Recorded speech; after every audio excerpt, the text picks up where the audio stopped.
ಸ್ನೇಹಿತರೆ, ಮನುಷ್ಯರ ಅಕ್ಕಪಕ್ಕದಲ್ಲೂ ಓಡಾಡೋಕ್ಕಾಗದೇ ಇರ್ತಕ್ಕಂಥ ಒಂದು ಪಕ್ಷಿ ಉಷ್ಣಾಂಶ ಬಿಸಿನ ತಡಿಲಾರದೆ ಮನೆ ಮುಂದೆ ಬಂದು ಕುಳಿತಿದೆ ಸ್ನೇಹಿತರೆ. ಅದ್ರ ಕಷ್ಟ ನೀವೇ ನೋಡಿ.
ನೋಡಿ ಸ್ನೇಹಿತರೆ, ನೀರು ಕುಡಿಸಿದ್ರು ಅದು ಕುಡಿತಿಲ್ಲ, ಅಷ್ಟು ಶಾಕಿಂಗಲ್ಲಿದೆ, ಅಷ್ಟು ಮೈಯೆಲ್ಲ ಬಿಸಿಯಾಗಿದೆ. ಬಿಸಿಲು ತಡೆಯೋಕ್ಕಾಗ್ತಿಲ್ಲ ಸ್ನೇಹಿತರೆ.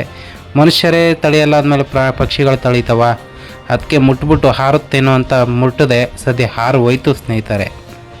ನೋಡಿದ್ರಲ್ವ ಸ್ನೇಹಿತರೆ, ಒಂದು ಪಕ್ಷಿ ಮನುಷ್ಯನ ಕಂಡ್ರೆ ಎಷ್ಟು ಭಯ ಪಡುತ್ತೆ. ಆದರೂ ಮನುಷ್ಯರ ಜಾಗಕ್ಕೆ ಬಂದು ಕುಳಿತುಕೊಂಡಿದೆ ಅಂದರೆ ಅದಕ್ಕೆ ಅದರದ್ದೇ ಆದ ಜೀವ ಹೋಗುವಷ್ಟು ಬಿಸಿ ಸುಸ್ತು ಸಂಕಟ ಇರುತ್ತೆ ಸ್ನೇಹಿತರೆ. ಈ ಬಿಸಿಲ ತಾಪಮಾನ ತಡಿಬೇಕು ಅಂದರೆ ನಾವು ಇನ್ನಷ್ಟು ಮರಗಳನ್ನ ನೆಡ್ತಾ ಹೋಗಬೇಕು, ಪರಿಸರ ಸಂರಕ್ಷಣೆ ಮಾಡಬೇಕು ಸ್ನೇಹಿತರೆ. ಕಾಪಾಡಬೇಕಾಗಿರೋ ನಾವೇ ನಾಶ ಮಾಡ್ತಾ ಹೋದರೆ ಈಗ ಪಕ್ಷಿಗಳಿಗೆ ಬಂದಿರತಕ್ಕಂಥ ಈ ಗತಿ ಮುಂದಕ್ಕೆ ನಮ್ಮಂಥ ಮನುಷ್ಯರಿಗೂ ಬರುತ್ತೆ ಸ್ನೇಹಿತರೆ. ಆಗ ಹುಡುಕೋದಕ್ಕೆ ಬಿಲ್ಡಿಂಗ್ ಇರ್ತವೆ ಹೊರತು ಮರಗಳಿರಲ್ಲ, ಆಮ್ಲಜನಕ ಇರಲ್ಲ, ನೆಮ್ಮದಿಯಾಗಿ ಬದುಕೋಕ್ಕೂ ಆಗಲ್ಲ, ಉಸಿರಾಡೋಕ್ಕೂ ಆಗಲ್ಲ. ಅಂಥ ದಿನಗಳು ಬರಬಾರ್ದು ಅಂದರೆ ಸ್ನೇಹಿತರೆ, ಈಗಿನಿಂದಲೇ ನಾವು ಪರಿಸರನ ಸಮೃದ್ಧಿ ಹಾಗೂ ರಕ್ಷಣೆ ಮಾಡುವಂಥ ಕಾರ್ಯ ಮಾಡಬೇಕು. ದಯವಿಟ್ಟು ಈ ವಿಡಿಯೋ ನಿಮಗೆ ಸಿಂಪಲ್ ಅನಿಸ್ಬೋದು, ಈ ವಿಡಿಯೋ ತುಂಬ ಇಂಪಾರ್ಟೆಂಟು ಮುಂದಿನ ಪೀಳಿಗೆಗೆ.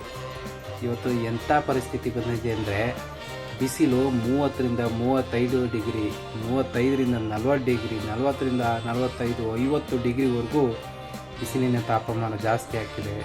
ಮರಗಳು ಬೇಡ, ಮನೆ ಕಟ್ಟಬೇಕು, ಗದ್ದೆ ಮಾಡಬೇಕು, ಅದು ಮಾಡಬೇಕು, ಇದು ಮಾಡಬೇಕು, ಎಸ್ಟೇಟ್ ಮಾಡಬೇಕು, ರಿಯಲ್ ಎಸ್ಟೇಟ್ ಮಾಡಬೇಕು, ಬಿಲ್ಡಿಂಗ್ ಕಟ್ಟಬೇಕು, ಫ್ಯಾಕ್ಟ್ರಿ ಕಟ್ಟಬೇಕು ಅಂದ್ಕೊಂಡು ಮರ ಕಡಿತಿರೋ ಈ ಮನುಷ್ಯ ಮರದ ನೆರಳನ್ನೇ ಹುಡಿಕೊಂಡು ಹೋಗ್ತಾ ಇದ್ದಾನೆ. ಇವತ್ತು ಸೆಕೆ ತಡಿಲಾರದೆ ಇವತ್ತು ಗ್ಯಾಸ್ ಪ್ರಾಬ್ಲಮ್ ಆಗಿ ಮರದ ಕೊಂಟುಗಳನ್ನ ಹುಡುಕ್ತಾ ಇದ್ದಾನೆ ಸೌದೆ ಮಾಡ್ಕೊಳ್ಳೋಕ್ಕೆ.